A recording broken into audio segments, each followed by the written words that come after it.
የጸነሰችው ማንን ነው? አምላክን ነው። ትሕትናዋን ስንናገር በነገራችን ላይ ድንናዋን ማሰብ አለባችሁ። አንዳንድ ሰዎች በቃ ወለደችው አበቃ ምንድን ነው ቢግ ዲል አይደለም። ከዚህ በላይ ቢግ ዲል ምን አለ? አምላኩን ወልዶ የሚያቅሰው ታውቃላችሁ? እንደ ቅዱስ ጊዮርጊስ ሰማዕት መሆን ይችላል አይችልም?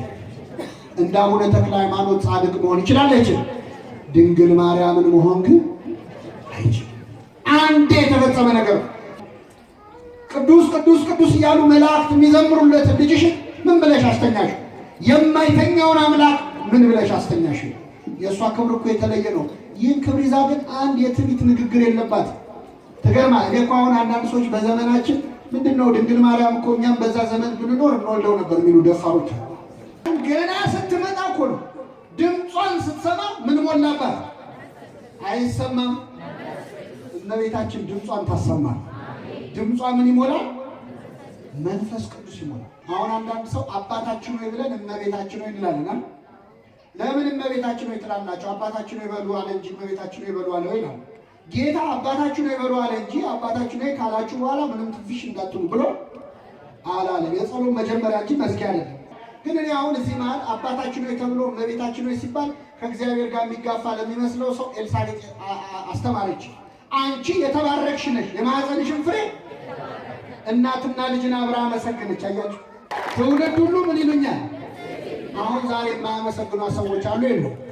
ታዲያ ትውልድ ሁሉ ብላ የለው ነው አልተፈጸመም ወይ ካላችሁ፣ ትውልድ ሁሉ አለች እንጂ ሰው ሁሉ ብላለች። ኤቭሪ ጀነሬሽን ያለች። ከዚህ ትውልድ አንድ ሰው ቢያመሰግናት ይበቃል። እኛን ከሚያመሰግኑት ጋር የቆጠረን አምላክ ክብር ምስጋና ይድረሰው። ሆነ መንፈስ ቅዱስ ሲሞላብህ እኔ ማነኝ ድንግል ማርያምን ስሟን ልጠራ ትላለህ። መንፈስ ቅዱስ ሲርቅ ደግሞ ድንግል ማርያም ማናት ትላለህ። መንፈስ ቅዱስ የራቃቸው ሰዎች ማናት ይላሉ። አቤት በሰማይ ማን እንደሆነች ለማየት ይርዳቸው እግዚአብሔር። እነሆኝ የጌታ እናቱ ብትል ምን ችግር አለ? እሷ ግን እነሆኝ የጌታ ባሪያው። እግዚአብሔር ባሪያው ስትሆን እናቱ አደረጋት። እሷ ደግሞ እናቱ ስትሆን ራሷን ባሪያ ብላ ጠራች። እንዛ አመዙ እሞረሳ ይላል ቅዱስ ያሬድ። ባሪያው ስትሆን እናቱ አደረጋት። እሷ ግን እናቱ ነኝ አላለች፣ ባሪያው። አንዴ እንዳይመስላችሁ ከጸነሰች በኋላስ ስትጸልይ ነፍሴ እግዚአብሔርን ታከብረዋለች፣ መንፈሴም በመድኃኒቴ በእግዚአብሔር የምኑን መወረድ አይገርም። ጸንሰዋለች እኮ እናቱ ብትል ምን አለ? ተረጋግጧል እኮ በቃ 6 ወር ሆኖት። እመቤታችን ግን አንድ የትንቢት ቃል ካፏ አልወጣም። ገብርኤል ካመሰገናት በኋላስ ምን አደረገች? በዚያ ወራት ተነስታ ማርያም ወደ ተራራማው ወደ ኤፍሬም ሀገር ፈጥና ወጣች። ወደ ዘካርያስ ቤት ገብታ ኤልሳቤጥን ተሳለመቻት ይላል። አምላክን በማህፀኗ ይዛ ዘመን ልጠይቅ ወጣች። አምላክን በማህፀኗ ይዛ። አሁን ምዕመናንኛ ሎተሪ ቢደርሰን ዘመን እንጠይቃለን። እንደውም እስከ ዛሬ የጠየቅነው ይቆጫል። ለአንዲት ሴት እንደው ልጅሽ ጠቅላይ ሚኒስትር ሆናል ብትባል ዘመን ትጠይቃለች? አትጠይቅ። እነሱ ይምጡ እንጂ ያልሄድም ነው የምትል። ድንግል ማርያም እኮ የጸነሰችው ማንን ነው? አምላክን ነው። ትሕትናዋን ስንናገር በነገራችን ላይ ድንናዋን ማሰብ አለባችሁ። አንዳንድ ሰዎች በቃ ወለደችው አበቃ ምንድን ነው ቢግ ዲል አይደለም። ከዚህ በላይ ቢግ ዲል ምን አለ? አምላኩን ወልዶ የሚያቅሰው ታውቃላችሁ? ከኔ ጋር ናችሁ?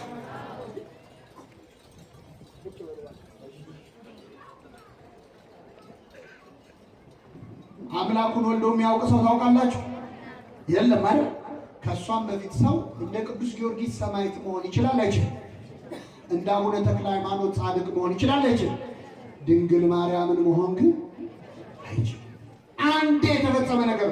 ይህንን ክብር ይዛ የሁላችንም ፈጣሪ ልባሩ አቅፋ ያሳደገች ያጠባች አባት ሆይ የዕለት እንጀራችንን ስጠን ለምንለው አምላክ እኮ የዕለት እንጀራውን የሰጠችው ድንግል ማርያም ያጠባች ያሳደገች። ባለቀሰ ጊዜ በቤተልሔም ግርግም ውስጥ በግዘ ሕፃናት እንደ ሕፃናት እንባውን አፈሰሰ። ባለቀሰ ጊዜ እንባውን የጠረገችው ማነች? የክርስቶስን እንባ ባበሰችበት እጇ የሁላችን እንባ ታብሰ። አምላክን ማባበል እንዴት ያለ ጸጋ! ምን ብላ አስተኛችው ይላል ቅዱስ ኤፍሬም ሶርያዊ። ሕፃናትን ወላጆች እናቶች ልጆቻቸውን ሲያስተኙ እሹሩሩ ብለው ነው ያስተኙት። አንቺ ልጅሽን ምን ብለሽ አስተኛሽው? ቅዱስ ቅዱስ ቅዱስ እያሉ መላእክት የሚዘምሩለት ልጅሽን ምን ብለሽ አስተኛሽው? የማይተኛውን አምላክ ምን ብለሽ አስተኛሽው? የእሷ ክብር እኮ የተለየ ነው። ይህን ክብር ይዛ ግን አንድ የትዕቢት ንግግር የለባት። ተገርማ እኔ እኮ አሁን አንዳንድ ሰዎች በዘመናችን ምንድነው ድንግል ማርያም እኮ እኛም በዛ ዘመን ብንኖር እንወልደው ነበር የሚሉ ደፋሮች። እሷ ግን አንቺ ነው የምትወልጂው እየተባለች እነሆ የጌታ ባሪያ እንደ ቃልህ ኤልሳቤጥ ሄዳ ተሳለመቻት። ቀላል መንገድ እንዳይመስላችሁ 130 ኪሎ ሜትር ከገሊላ ናዝሬት እስከ አይነከር ኤልሳቤጥን ለመጠየቅ 130 ኪሎ ሜትር ብቻዋን አጃቢ ሳትፈልግ። በጣም ይገርማል። ንግስት እኮ ነች፣ ታቦት ናት። በውስጧ እኮ እግዚአብሔር ነው ያለው። ብቻዋን እየበረረች ፈጥና ወጣች። ፈጣን ደመና አይደለች፣ አፍጣኒ ተረድኤት አይደለች። ፈጥና ወደ ኤልሳቤጥ ቤት ገባች። ኤልሳቤጥም ይላል የማርያምን ሰላምታ በሰማች ጊዜ መንፈስ ቅዱስ ሞላባት ይላል። ምን ሞላባት? ይገርማል። እዚህ የምታዩቸው ካህናት ሜሮን ቀብተው ነው መንፈስ ቅዱስ ስንጠመቅ የሚሰጡ የሚያሳድሩብን። ሊቃነ ጳጳሳት እጃቸውን ጭነው ነው መንፈስ ቅዱስ የሚያሳድሩት። ድንግል ማርያም እንደ ካህናቱ ሜሮን ሳትቀባ እንደ ጳጳሳቱ እጇን ሳትጭን በሰላምታዋ ብቻ በኤልሳቤጥ ላይ መንፈስ ቅዱስ ሞላችባት። ወደ ኤልሳቤጥ ቤት የመጣች ድንግል ማርያም ወደ ሁላችን ቤት ትምጣለን። አዎ አመስግኗት ነው። አይገርማችሁም? ገና ስትመጣ እኮ ነው ድምጿን ስትሰማ ምን ሞላባት? አይሰማም? እመቤታችን ድምጿን ታሰማል። ድምጿ ምን ይሞላል? መንፈስ ቅዱስ ይሞላል። ድምጿን መስማት ብቻ ምን ብላ ይሆን? እንደው እንዴት አመሻችሁ ብላ ይሆን? እንዴት ዋላችሁ ብላ ይሆን? አናውቅም። ብቻ ድምጿ መንፈስ ቅዱስ ይሞላል። ኤልሳቤጥ በሰማች ጊዜ መንፈስ ቅዱስ ሞላባት። በታላቅ ድምፅ ጮኸች ይላል፣ አንቺ ከሴቶች ተለይተሽ የተባረክሽ ነሽ፣ የማኅፀንሽን ፍሬ የተባረከ። ሰው መንፈስ ቅዱስ ሲሞላበት እመቤታችንን እንደሚያመሰግነው መንፈስ ቅዱስ ሲሞላበት ከግድግዳ ጋር አይጋጭም። መንፈስ ቅዱስ ሲሞላበት አይንፈራፈርም። መንፈስ ቅዱስ የሞላበት ውዳሴ ማርያም ነው የሚጮኸው። በሉ እስኪ አንቺ ከሴቶች ተለይተሽ ምን ያልሽ ነሽ? የማኅፀንሽን ፍሬ የተባረከ። ቅድም ይህንን እኮ ሰምተነው ነበር። አንቺ የተባረክሽ ነሽ ያላት የለም ድንግል ማርያም? ማን ያላት? ቅዱስ ገብርኤል አንቺ የተባረክሽ ነሽ ብሎ ነበር። ኤልሳቤጥ ደግሞ ጨመረችበትና የማኅፀንሽን ፍሬ። አያችሁ፣ አሁን አንዳንድ ሰው አባታችን ሆይ ብለን እመቤታችን ሆይ እንላለን። ለምን እመቤታችን ሆይ ትላላችሁ? አባታችን ሆይ በሉ አለ እንጂ እመቤታችን ሆይ በሉ አለ ወይ? ጌታ አባታችን ሆይ በሉ አለ እንጂ አባታችን ሆይ ካላችሁ በኋላ ምንም ትንፊሽ እንዳትሉ ብሎ አላለም። የጸሎት መጀመሪያ እንጂ መዝጊያ አይደለም። ሁለተኛ እመቤታችን ሆይ የምንለው ከራሳችን አይደለም። አባቶቻችን ሊያመሰግኑ አፈለጉና ድንግል ማርያምን ምስጋናቸው አነሰባቸው። ስለዚህ የራሳቸውን ምስጋና ተውና ምን አሉ መሰላቸው? እመቤታችን ቅድስት ድንግል ማርያም ሆይ በማን ሰላምታ? በመልአኩ ይቅርብሽኛል። እግዚአብሔር ልኮት ገብርኤል ባመሰገነች ሰላምታ ምን እንልሻለን? አሁን ይህን ሰላምታ አንተ አልካት አላልካት ድንግል ማርያም የሚጨምርላት ነገር አለ? ኦልሬዲ ገብርኤል እኮ ብሏታል ብትላት ይሻላል። መልአክ ቅዱስ ቅዱስ ሲሉ አይተናልን? እግዚአብሔርን ቅዱስ ቅዱስ ምንለው? ገብርኤል የተባረክሽ ነች ሲል አይተናል እንላለን። ፈቃደ በሰማይ እንደሆነች እንዲሁም መላእክት ያደረጉትን ማመሳሰል የእኛ ስራ፣ ያመሰገኑትን እንደግማለን። ስለዚህ ገብርኤል ሲል ሰምተን ነው ያለው። ግን እኔ አሁን እዚህ መሀል አባታችን ሆይ ተብሎ እመቤታችን ሆይ ሲባል ከእግዚአብሔር ጋር የሚጋፋ ለሚመስለው ሰው ኤልሳቤጥ አስተማረች። አንቺ የተባረክሽ ነሽ፣ የማኅፀንሽን ፍሬ እናትና ልጅን አብራ አመሰገነች። አያችሁ? በሉ እስኪ አንቺ የተባረክሽ ነሽ፣ የማኅፀንሽን ፍሬ ሁለቱ አብረው ይመሰገናሉ። ይመሰገኑ ይመሰገናሉ። እመቤታችን ምን እንዳለች ታውቃላችሁ? በአንድ ገብርኤል በመልአኩና በአንዲት ኤልሳቤጥ ብቻ ተመስግኛ ልቀርማለች። እነሆ ከዛሬ ጀምሮ ትውልድ ሁሉ ብፅዕት ክብርት ይሉኛል፣ ያመሰግኑኛል። እነሆ ከዛሬ ጀምሮ ትውልድ ሁሉ ምን ይሉኛል? ይበሉኝ ነው ያለችው። ይሉኛል ይሉኛል ነው ያለችው አይደል? ይበሉኛል አለች። እሷ ምስጋና ፈልጋ አታውቅ። ይሉኛል ነው ያለችው። ምን መሰላችሁ ምዕመናን? እዛ ኤልሳቤጥ ቤት ውስጥ ሆና አይነ ከርም ውስጥ ቆማ ዛሬ እንደምናመሰግናት ታያት ከሩቅ። የሙልሙላ ምዕመናን አሁን እልል ስትሉ ኤልሳቤጥ ቤት ቆማ ድንግል ማርያም እያየቻችሁ ነው። እስቲ እሷ እንደምታየው አድርጋችሁ እልል በሉ። አየችው ይህንን እልልታ። ይሄ ለእኔ ነው በእውነት ለእሱ አይመስለኝም።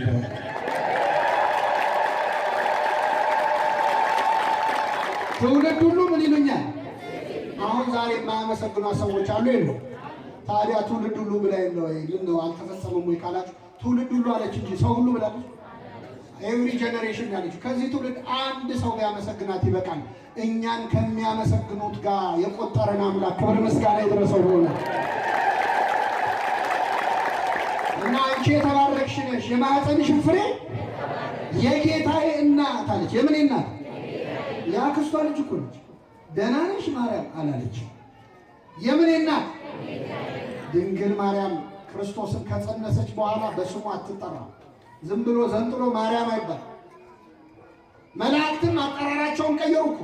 ልክ ከጸነሰች በኋላ ማርያም ወይ አትፍሪ ሲል የነበረው ገብርኤል ከጸነሰች በኋላ ግን ሕፃኑንና እናቱን ይዘ ይላል። ምኑን ይዘ? እናቱ ነው ስሟ። ዝም ብሎ ማርያም አይባል፣ እናቱ ነው። አትዳፈሩ ነው። ዝም ብሎ ማርያም አይባል። የጌታዬ እናት አለች። ዘመዷ እኮ ነች። አይደለም ቢሩቅ ሆነን የሥጋ ዘመዳችን ብትሆን እንኳን ድንግል ማርያምን በስሟ እንጠራት። የጌታዬ እናት ወደ እኔ ትመጪ ዘንድ እኔ ማነኝ አለች። ምንትኑ አነ ከመ ትምጽእ ሀቤ እሙለ እግዚእ። የጌታዬ እናት አንቺ ወደ እኔ ልትመጪ እኔ ማነኝ አለች። አይደል? ኤልሳቤጥ እኔ ማነኝ የሚያስብል ማንነት አላት እንዴ? ቅድስት እኮ ነች ኤልሳቤጥ። ኤልሳቤጥና ዘካርያስ በእግዚአብሔር ፊት ጻድቃን ነበሩ ይላል። ጻድቃን እንኳን ሲያዩት እኔ ማነኝ ይላሉ። ለምን? የቅዱሳን ቅድስና ከእሷ ጋር ሲተያይ አይደራረስም። እኔ ማነኝ አለች። ይኸውላችሁ ኤልሳቤጥን እንዲያናገራት በላዋ ላይ ምን ሞልቶባት ነው? ይኸውልህ መንፈስ ቅዱስ ሲሞላብህ እኔ ማነኝ ድንግል ማርያምን ስሟን ልጠራ ትላለህ።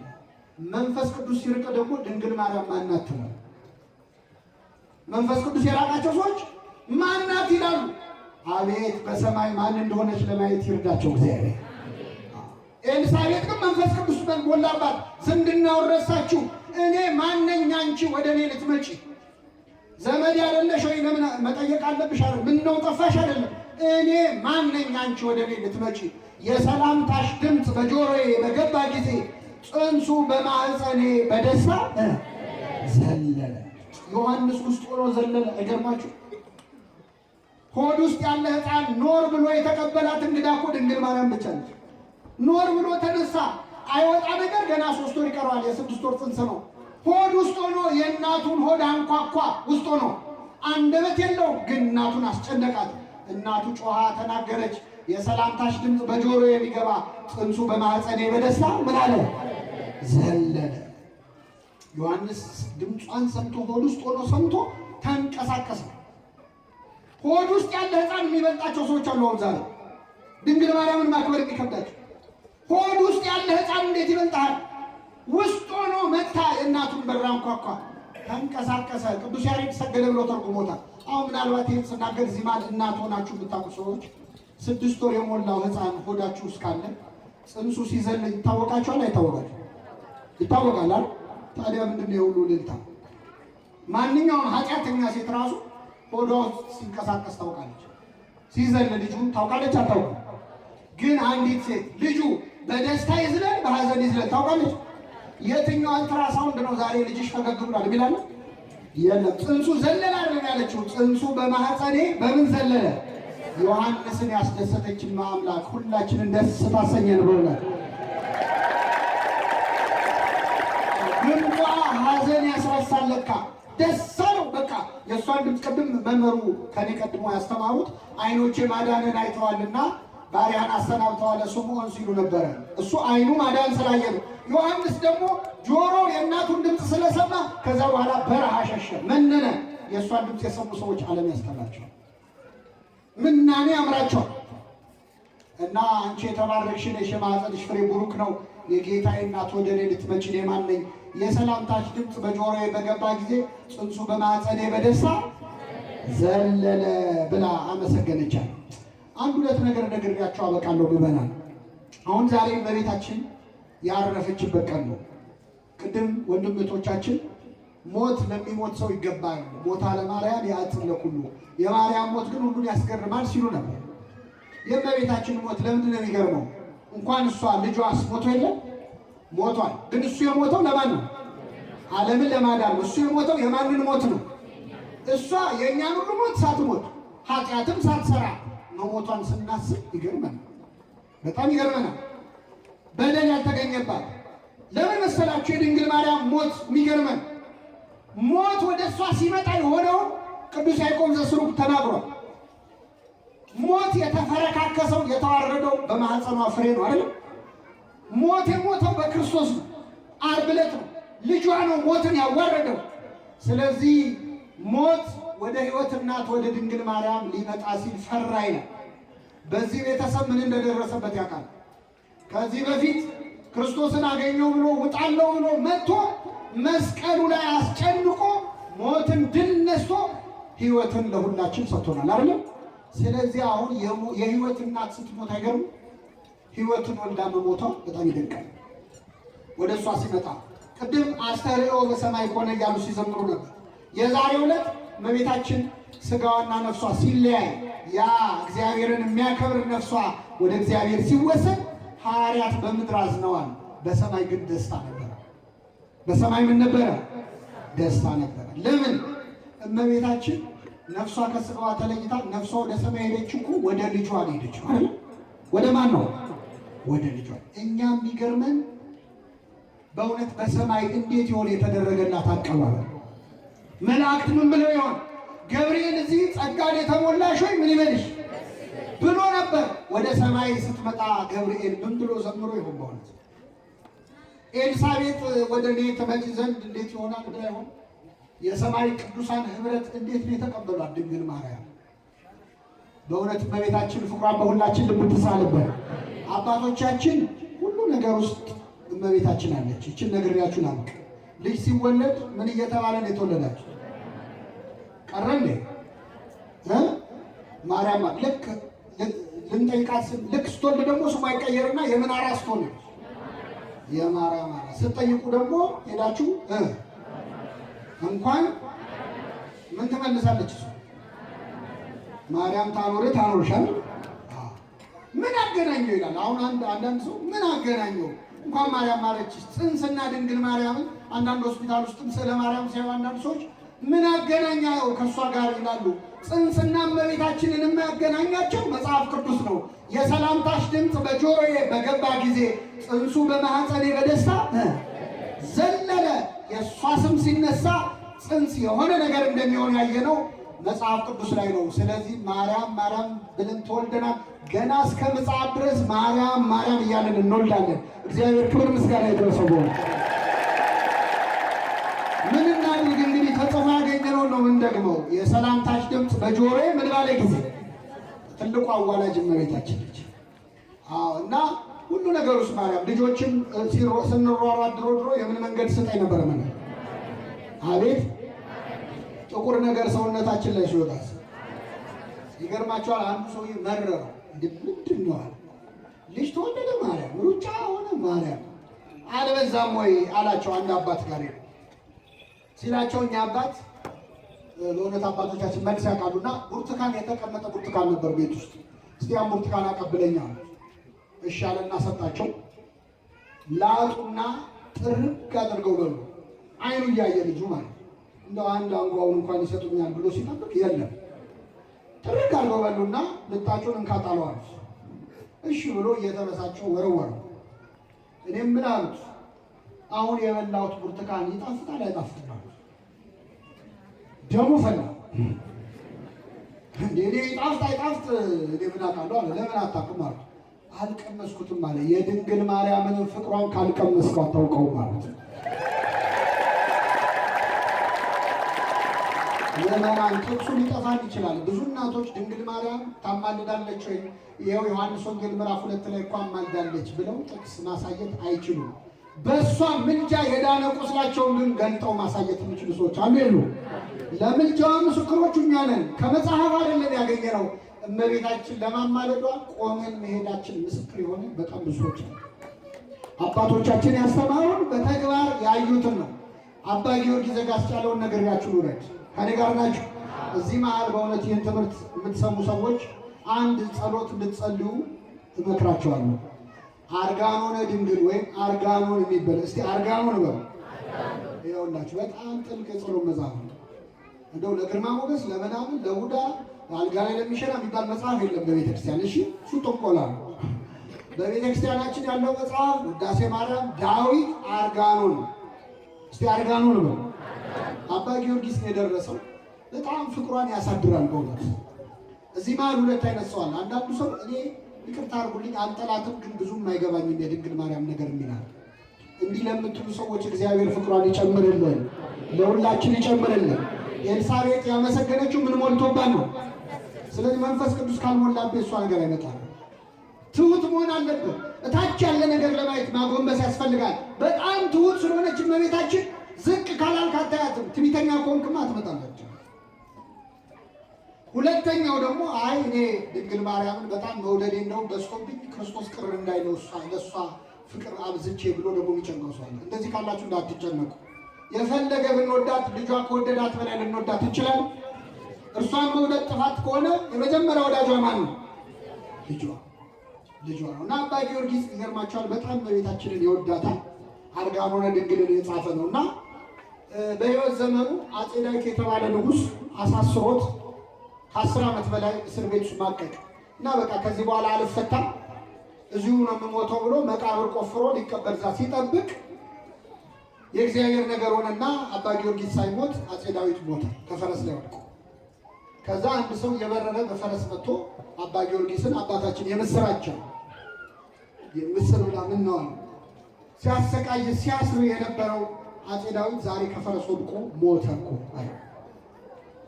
አባ ጊዮርጊስን ስቅ ብሎ አለቀሰ። ከኔ ጋር ናቸው ነው። እስቲ አሁን ሳቷሽ ንገሩ፣ እንደው በጣም ሲያሰቃያችሁ የነበረ ሰው ዛሬ ሞተ ብላችሁ ብለውት እሳ አትሉ ብለ ልንገራችሁ። እኔ አትሉ እንደምትሉ ልንገራችሁ። ውይ ሞተ እንዴት ትላላችሁ? መጀመሪያ ላይ ማለት ነው። ከዛ እሱም አብዝቶት ነበር። ከዛ አፈሩን ገለባ ያደርግለት እንጂ አይደል ሙት ወቃሽ ያደርገኝ እንጂ ብላችሁ ድጋሚ ትገሉታላችሁ። አባ ጊዮርጊስ ግን አለቀሰ። እንዴ ምን ነው ለምን ታለቅሳለህ? ሲያስርህ ሲያሰቃይ የነበረ ንጉሥ እኮ ነው አለ። ኧረ ከዚህ በኋላ 1000 ዓመት ሞቶ ኖሮ 1000 ዓመት ቢያስረኝ ይሻለኝ ነበር። እንዴ ለምን? እሱ እኮ በጣም ነው የሚጠላህ አለው። አዎ እኔን በጣም ነው የሚጠላኝ፣ ድንግል ማርያምን ግን ይወዳት ነበር አለ። አባቶቻችን እነሱን የሚጠላ ሰው ራሱ እሷን ከወደደ ይወዱት ነበር። የእመቤታችንን ፍቅር በሁላችን ያሳድርብን። የሰማነውን በልቦናችን ጽላት ይጻፈልን።